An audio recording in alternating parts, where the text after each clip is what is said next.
Thank you for that introduction.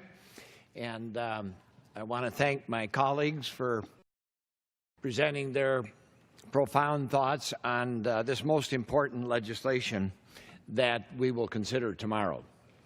And the simple truth is that what this bill does is removes 24 million people and takes them away from having affordable health care and health insurance, while at the same time giving $600 billion in tax cuts for the richest people in America.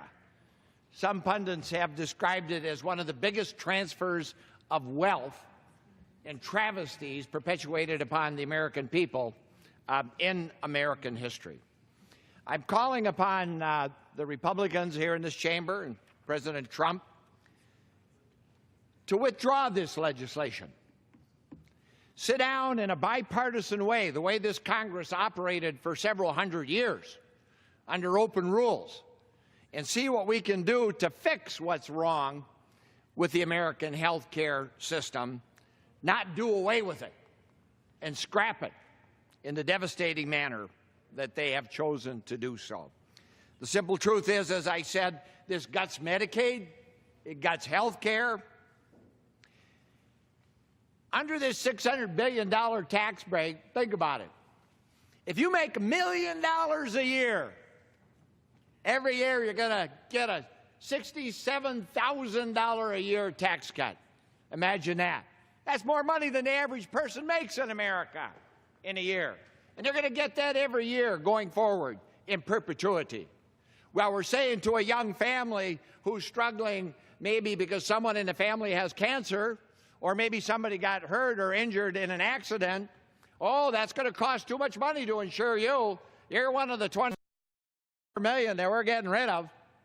What kind of a country is it that would do something like that? My colleague, Mr. Kennedy, I thought stated it so well. We're all in this together. That's what insurance does. Life is perilous at best. We don't know who's going to get sick. We don't know who's going to have an accident.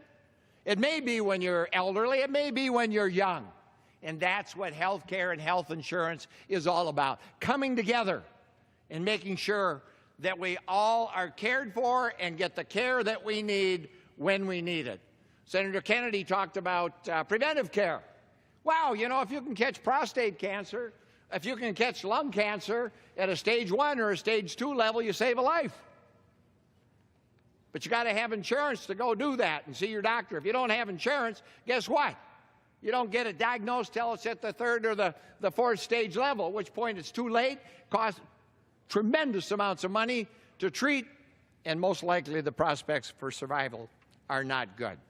Mr. Chairman, Mr. President, my colleagues, please, Mr. President in particular, honor the promise that you made to the American people in your campaign, which resonated with enough people to get you elected President of these United States. Stand up for the elderly, stand up for urban and rural, stand up for all Americans, stand up for rural communities, rural hospitals.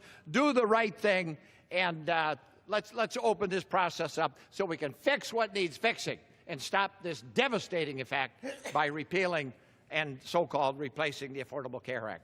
Thank you, Madam. Thank you, Mr. Thank you Chairman. so much.